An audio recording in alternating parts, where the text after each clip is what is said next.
What's up, guys? This is your boy Tant. I'm banger. What's up, guys? It's your boy and I'm back with another video. I'm back with another video, so hold on. Sorry for noise in the background. That's my beat off, Yes, and I hope the music. Excuse me, man. Come in. Me and Mouse making a video, please. Can you take it over there, please? So, yeah. Everyone do the part, scary stories. Scary stories. So, if you guys ain't ready or not, plus a mukbang. If you guys ain't ready or not, hit that video. New Year's Eve. It's loud? A bunch of my friends and I went to a rooftop bar of a hotel. About a half hour before midnight, I ran down to my car because I had forgotten my camera. I figured I would have plenty of time to get back up there and find my friends. I grabbed my camera and I got into an elevator all by myself. About halfway up, the elevator started shaking and it stopped completely. I was trapped. I have always had a problem with confined spaces, so this was not an ideal situation for me. After a few minutes, everything went silent that was going on outside. Then out of nowhere, the elevator lights went out, and I started to hear children laughing. But this was not the type of place where children would be. My heart started beating faster and faster and harder. Then all of a sudden, I passed out. As I woke up, I noticed that I could not move or talk. I thought to myself, not sleep paralysis again. Then the lights started to flicker on and off, and then all of a sudden, I see a black figure to the left of me, in the corner of the elevator, crouching down, smiling at me.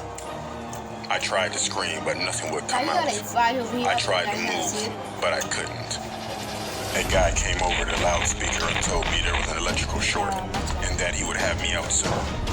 There's a camera in the elevator, so to the security guard, it looked like I was just laying there. I guess they figured I was drunk, being that it's New Year's. Anyways, every attempt to scream or move, that figure would just start laughing at me and pointing. This whole time, the lights were flickering. Then all of a sudden, I can hear the huge crowds counting down for New Year's. 10. The dark figure is staring at me, and now with a menacing smile, with 10 fingers up. 9. He's still looking at me with 9 fingers up, and he's moving closer. 8. He was still looking at me with 8 fingers up. He's closer. 7. The same thing. 6. The same thing. 5. The same thing. 4. He's drooling, and he's much closer. 3. He's closer. 2. He was closer. Then the lights quit flickering, and it was pitch black. Then all of a sudden, outside went silent again. So that's the point of the video, guys, but I gotta talk. If you see somebody who can't do like that, slam the crack out them, boy. Beat them up, make them turn green. Back to the video. Yeah, man, like, he didn't even look that scary, bro. No, I came out with one phone. Felt breathing in my right ear. And then out of nowhere, I hear one. I couldn't breathe. The light started to flicker again, then the figure was on my chest. And all of a sudden, it was gone.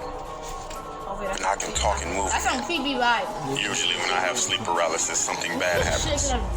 Once I got out of the elevator an hour later, I found out that there was a brawl during the countdown on the rooftop bar that I was at.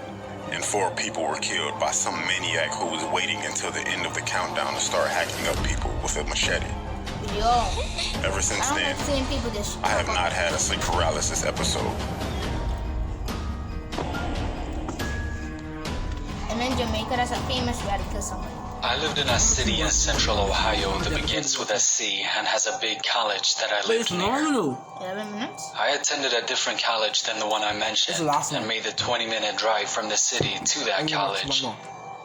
I also worked nights as a pizza delivery man in the city and the surrounding suburbs. One night, I had an order in the town where my college is located, which is a smaller suburban city northwest of my home city. Now, this call occurred during what my coworkers and I refer to as the dead hour, which is just before the shop closed at 1 in the morning. I begrudgingly took the pizzas, got in the car, and plugged the address into the GPS. I noticed that the house was located off on a back road in what looked like a sparsely populated area. Not thinking much of this, I drove up Route 315 to I-270 East and exited. After passing through downtown, the cemetery, and the college, I drove through some subdevelopments and then onto a smaller road where the house was located. The GPS notified me that I had arrived to my destination, but to my surprise, the house was boarded up. I noticed that there was a small shed in the back of the house that had a small window. There was a flickering light in the window. At this point, almost every red flag had gone off in my head, but I knew my hard-ass boss would be pissed if I wimped out on this delivery, so I proceeded towards the shed. As I got closer to the shed, I heard a rustling in the bushes next to the driveway. Sorry guys, but we got Then I heard a man whisper, "Here they come, 45. At that point, they were carrying knives and were wearing these long robes and white masks. I made it back to the car just in time, but one of the assailants managed to slip my arm. As I escaped, I could see the assailant standing in the middle of the road looking pissed. I probably drove 90 miles per hour on the way back. When I got to the shop, everyone looked shocked. After explaining everything to them, I contacted the police and dispatched a few officers to the house. When they got there, the assailants were gone. They found some drug paraphernalia in the shed, and some ropes and some weird torture equipment. I could tell that story to you. No offense. I look ugly, but... I was on a road trip with my friend Tom throughout upstate New York. On our second night of driving, we were taking some peaceful back road through the woods because we were tired of the noisy highway. So as we were driving down this narrow, dilapidated road, Tom suddenly really needed to use the bathroom. I asked him if he could hold it, but he said that if he held it any longer, his bladder would explode. So I just sighed and tried to find like a gas station or something. There was nothing to be seen though, so I was thinking about pulling over and letting him piss in the woods, but finally I saw lights cutting through the darkness up ahead. It was a 7-Eleven, thank God. Before I'd even parked the car, Tom flew out the door and raced inside. Shut up, boy. Let me understand the story, boy. I realized while waiting in the dark car I was actually hungry, so I pulled out some change from my pocket. It would at least be enough for a bag of crappy Cheetos or something. So then I went inside. As I was walking through the store examining everything on the shelves, I felt a tingly feeling on my neck, like I was being watched. I turned around and saw a bearded man in a yellow suit casually slip into the other aisle. I rolled my eyes, picked up a bag of Cheez-Its, purchased them, and walked out back to my car, looking at the dark woods behind the 7-Eleven.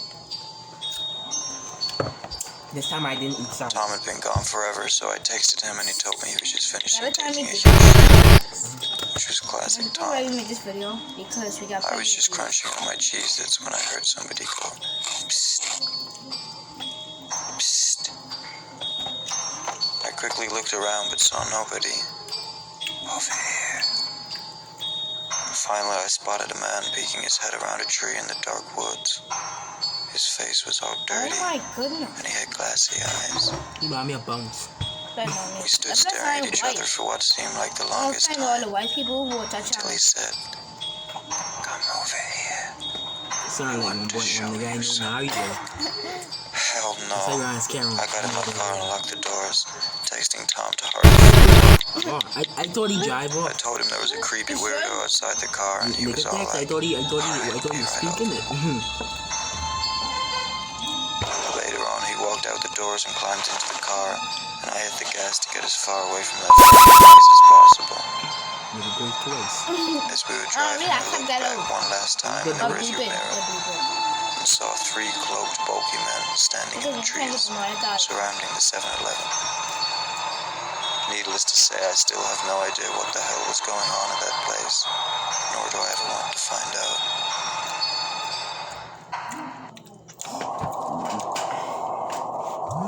My name is Yusuf. I'm 21 years old. A few weeks ago, my parents decided to go to Lebanon for a few days while I stayed home. I was happy to have a few days to myself, so I decided to drive to the lake which my family went camping at when I was small. Hey, hold on, boy. I can be right back. Guys, I can be right back. Count the 10 seconds and I can be right back. Okay, then. I might even cut something. Otherwise, It was remote, surrounded by trees and barely anyone was there. I decided to stay for one night though. As I got there, I decided to dare myself into skinny dipping since I was alone. To be honest, it was quite refreshing and relaxing. As it was getting dark, I took out some firewood to dry up with a campfire and got my lunch. Guys, you guys know that with our first 2 videos, we did it. If you don't know, you will know. 5 second like channel. 5 second subscribe challenge. 5, 4, 3, 2, 1. Time. Subscribe to the channel and like the video. Period. Yeah, period. Yeah. That's how these girls are carrying. Period. And they must be like, like a puff of fish. That night, I dared myself into sleeping naked under my towel as I would never get another chance like this. As I woke up, I was shocked. My towel was gone. I couldn't find my clothes either. I felt scared as this meant I wasn't alone in the woods. To my luck, my car keys weren't stolen, so I decided to get home. However, since I was staying for one night, I didn't bring any extra clothes. Due to my condition, I had to drive on those barely used roads to avoid any explosion. It was a bumpy ride, but it was worth it. That's the worst thing. After a few hours, I saw a man in the distance. You look like that He man tripped right and there. hit his head. I really don't care. Despite my condition, I knew I needed to stop and give him some help. But as I saw him, I realized he was wearing the same clothes I wore yesterday. I got out to ask if he's okay, but he didn't move. As I got closer, he grabbed my hand and looked at me. He had wide eyes and a huge, terrifying smile. Oh, you got something big. I was more scared than I like to admit. I quickly got in my car and drove away. I managed to get home by sunset, and it took me a few minutes to get the balls to run to my front door. Oh my God. I have no return to the lake, and his smile haunted me ever since. Yeah, that's it. That's it, bro? Bruh. That's it? Bruh. My nigga. Alright. Guys, make sure you comment like something scary, because it's very hard to scare us. Like, the way I get scared, something like it gotta be real. If you might be saying that, I put the comment on because YouTube be catching feelings. On some of our videos, YouTube take off the comments. With some of our videos, you could comment. So the video have comments, comment. But the video no. But make sure you like, comment, subscribe, hit the notification bell, and we'll be up there. Yeah, boy. And if you guys want another video like part 2, actually this is part 2. If you want part 3, and I'm Mukbang and watch your videos. Just hit the like button and get us to 50 views in a week. Yeah. Bye. Love you all, man. Yeah. See you all. See you all.